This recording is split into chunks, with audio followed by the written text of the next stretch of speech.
just a note to reflect on the exercise Eckhart gave in the last passages we've read in a previous episode, the observing without naming. And although it was given to a inanimate object, to something impersonal, there's a huge depth to that as well. And if that's something you didn't have the chance to do, feel free to pause the video and discover the exercise and see what happens.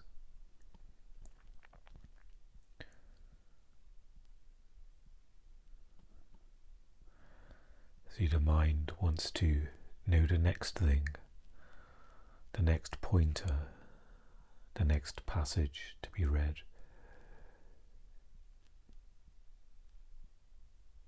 So just be aware of that energy.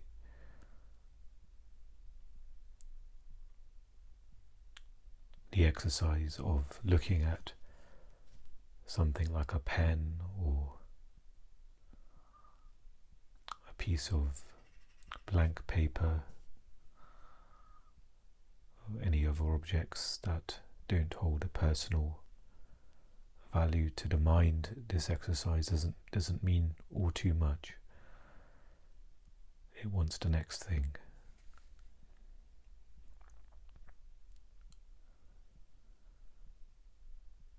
And I'm not sure if it was in The Power of Now that Eckhart had a similar exercise, but the depth of it is you progress. You start with a very gentle exercise, such as with a inanimate object, and become aware of thoughts arise or anything that, any labels that may arise. And then eventually the most complex, the most challenging is relationships, other people, of seeing them without naming, without labels, without a story, free of any images you have. And of course it's I can sense the enormous challenge of that, which is why there's the gentle exercise beginning with something that won't provoke thoughts, reaction, labels.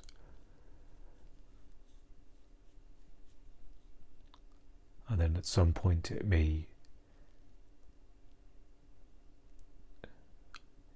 merge with your awareness, where you don't have to go through the steps of, okay, now I'm going to look at an object and not label it, or look at an object and be present. It just becomes your way of being, to enjoy the lightness, the flowing of sense perceptions without any turbulence, without any weight.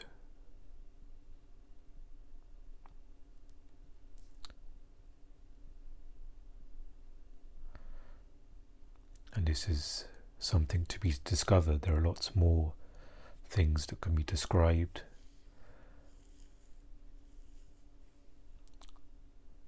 Qualities of being present, the qualities that come with not labeling, naming. And this is your own journey, your own experience. it's different for all. Different challenges may arise.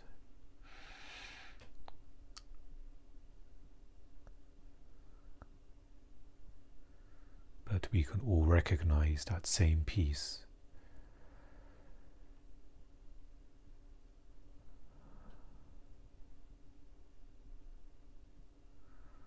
And it's not something to be achieved, because that itself becomes almost a label or a weight in itself to say that I no longer label things anymore. Then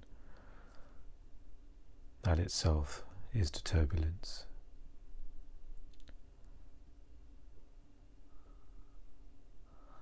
But the level of peace, the joy, that is a nice gauge to see where you are with this process, this particular process of being completely present and allowing space for objects, sense perceptions, whatever gets picked up.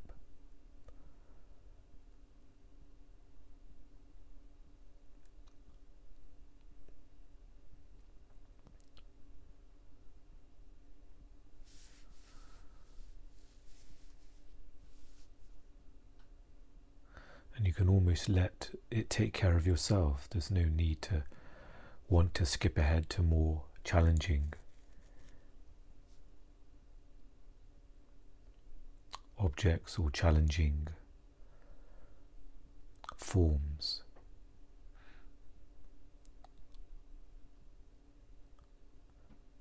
It almost takes care of itself. The growing, the nurturing, the depth that one deepens, it happens on its own. You just have to be in a space of awareness, to be open,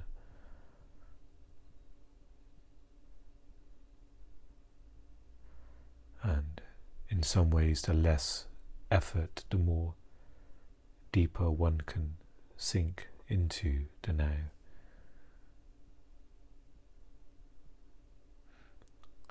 So that's so just a note about that.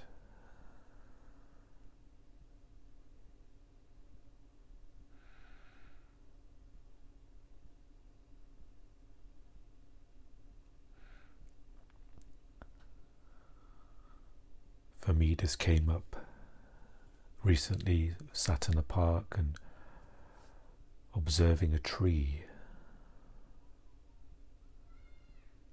and just being mesmerized of the shade of green of the leaves.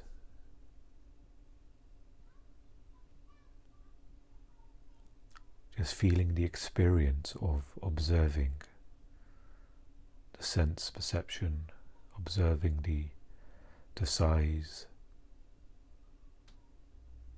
the shape of the leaves, the movement.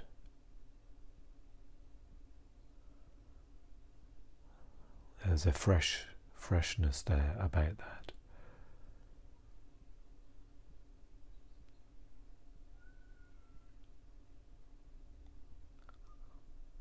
And no thoughts to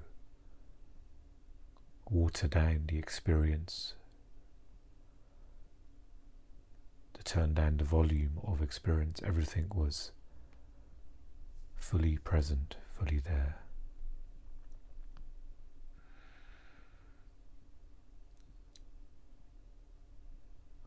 And this happened spontaneously. There was no pre-thought of doing the exercise that was read from the previous passage. It was just a desire, an urge to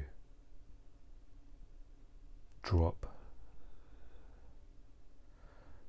any commentary,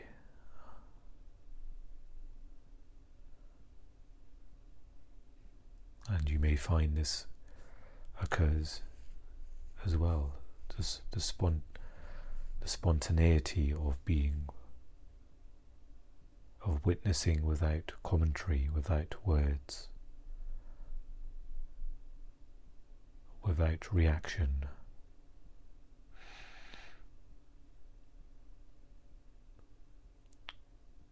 And again, this all fits in with, there's a quote, I'm not sure from where, it may have been Mooji, where it says existence takes care of existence.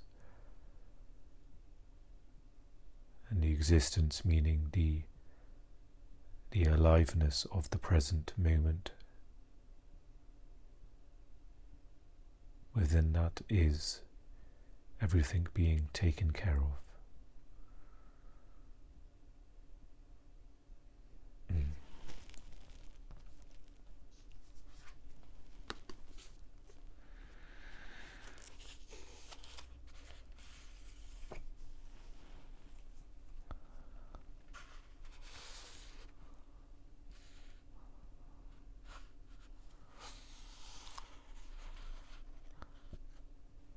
This passage is titled, "Who is the Experiencer?"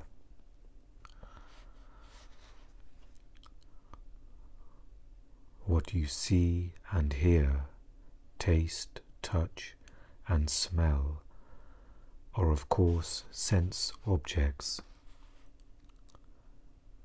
They are what you experience. But who is the subject, the experiencer? If you now say, for example, well, of course, I, Jane Smith, senior accountant, 45 years old, divorced, mother of 2, American, am the subject, the experiencer. You are mistaken. Jane Smith and whatever else becomes identified with the mental concept of Jane Smith are all objects of experience, not the experiencing subject. Every experience has 3 possible ingredients: sense perceptions, thoughts or mental images, and emotions.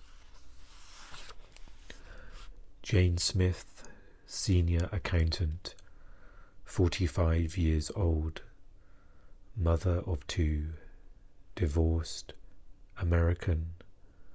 These are all thoughts, and therefore part of what you experience the moment you think these thoughts.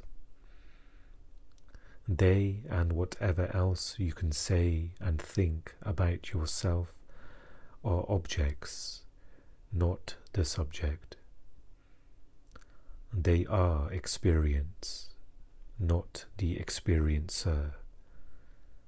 You can add 1,000 more definitions, thoughts of who you are, and by doing so will certainly increase the complexity of the experience of yourself, as well as your psychiatrist's income. But in this way, you will not end up with the subject, the experiencer, who is prior to all experience, but without whom there would be no experience. So who is the experiencer? You are. And who are you? Consciousness. And what is consciousness? This question cannot be answered. The moment you answer it, you have falsified it, made it into another object. Consciousness, the traditional word for which is spirit, cannot be known in the normal sense of the word, and seeking it is futile. All knowing is within the realm of duality, subject and object, the knower and the known. The subject, the I, the knower without which nothing could be known, perceived, thought, or felt, must remain forever unknowable. This is because the I has no form. Only forms can be known, and yet without the formless dimension, the world of form could not be. It is the luminous space in which the world arises and subsides. That space is the life that I am. It is timeless. I am timeless, eternal. What happens in that space is relative and temporary, pleasure and pain, gain and loss, birth and death. The greatest impediment to the discovery of inner space, the greatest impediment to finding the experiencer, is to become so enthralled by the experience that you lose yourself in it. It means consciousness is lost in its own dream. You get taken in by every thought, every emotion, and every experience to such a degree that you are in fact in a dreamlike state. This has been the normal state of humanity for thousands of years. Although you cannot know consciousness, you can become conscious of it as yourself. You can sense it directly in any situation, no matter where you are.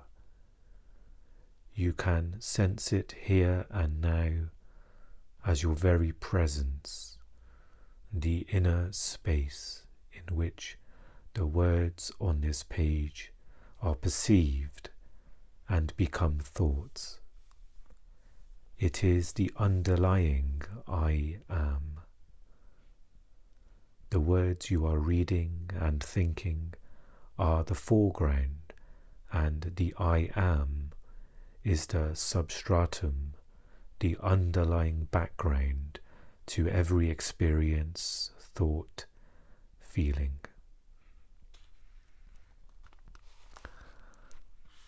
The following passage is titled The Breath. Discover inner space by creating gaps in the stream of thinking.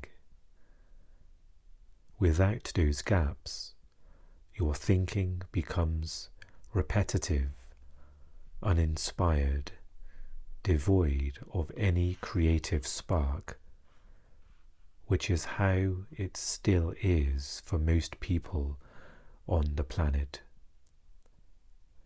You don't need to be concerned with the duration of those gaps. A few seconds is good enough. Gradually, they will lengthen by themselves, without any effort on your part. More important than their length is to bring them in frequently, so that your daily activities and your stream of thinking become interspersed with space. Someone recently showed me the annual prospectus of a large spiritual organization. When I looked through it, I was impressed by the wide choice of interesting seminars and workshops.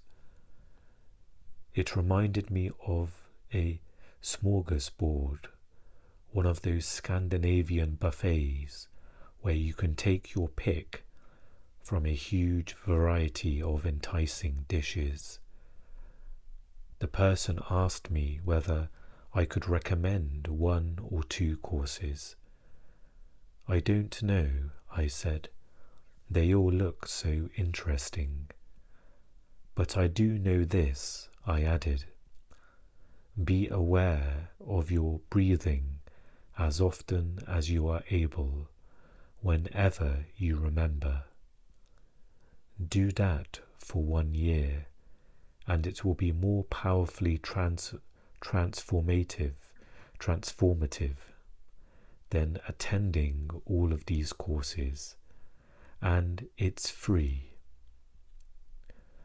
Being aware of your breathing takes attention away from thinking and creates space. It is one way of generating consciousness. Although the fullness of consciousness is already there as the unmanifested, we are here to bring consciousness into this dimension. Be aware of your breathing. Notice the sensation of the breath. Feel the air moving in and out of your body.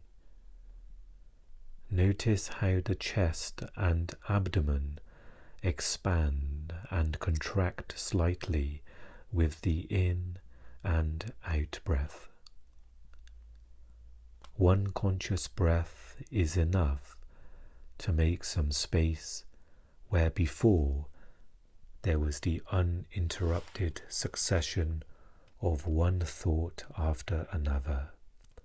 One conscious breath, 2 or 3 would be even better, taken many times a day, is an excellent way of bringing space into your life.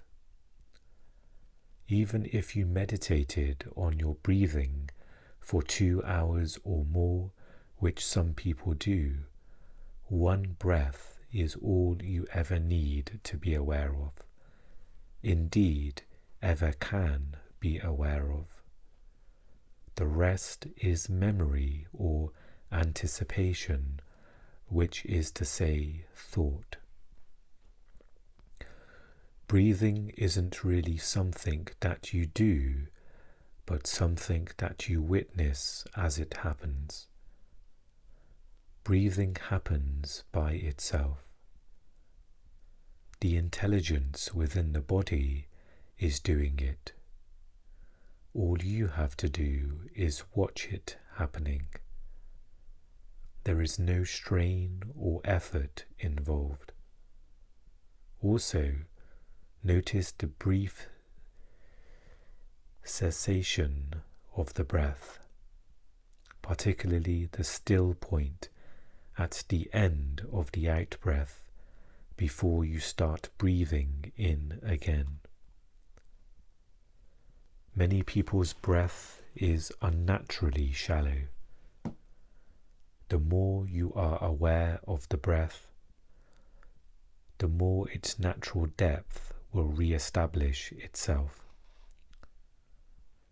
Because breath has no form as such, it has since ancient times been equated with spirit, the formless one life.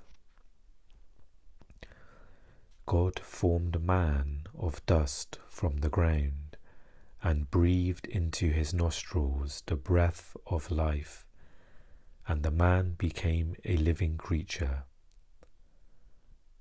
The German word for breathing, Atmen, is derived from the ancient Indian word Atman, meaning the indwelling divine spirit of God within.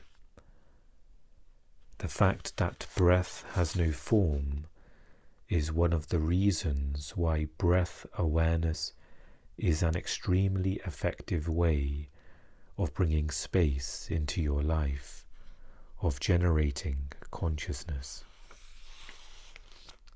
It is an excellent meditation object precisely because it is not an object, has no shape or form.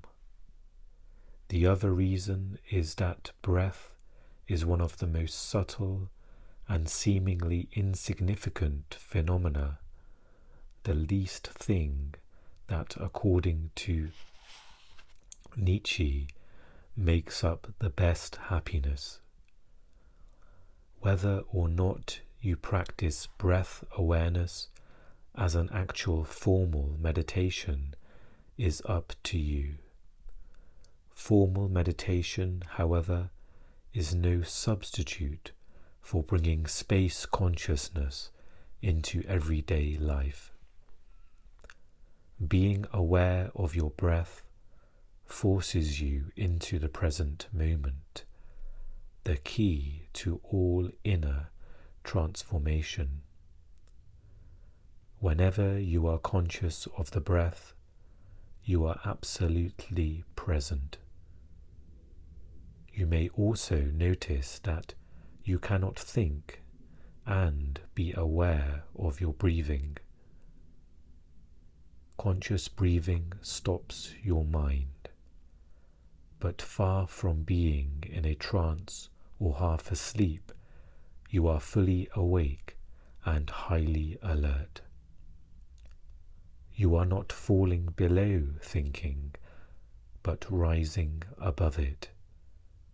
And if you look more closely, you will find that those two things, coming fully into the present moment and ceasing thinking without loss of consciousness, are actually one and the same, the arising of space consciousness.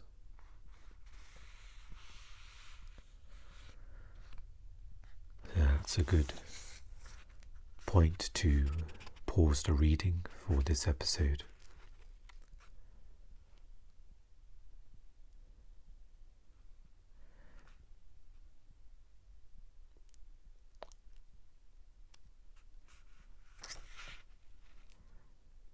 And perhaps we can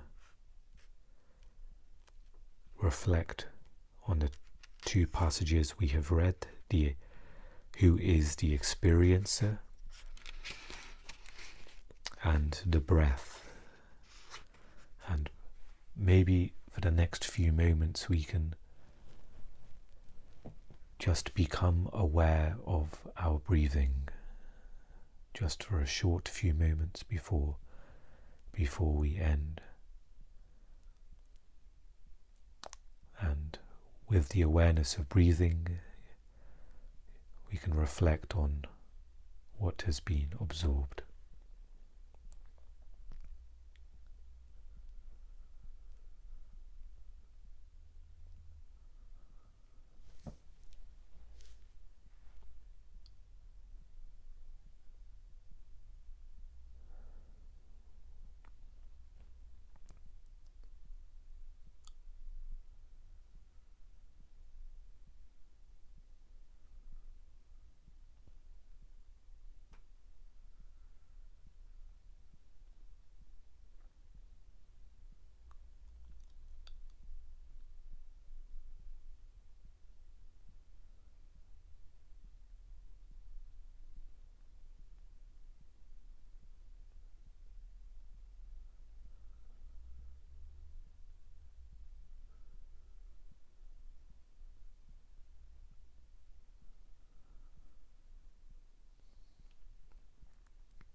And if you wish to continue with the breathing, by all means, continue, and I will see you in the next episode. I wish you well.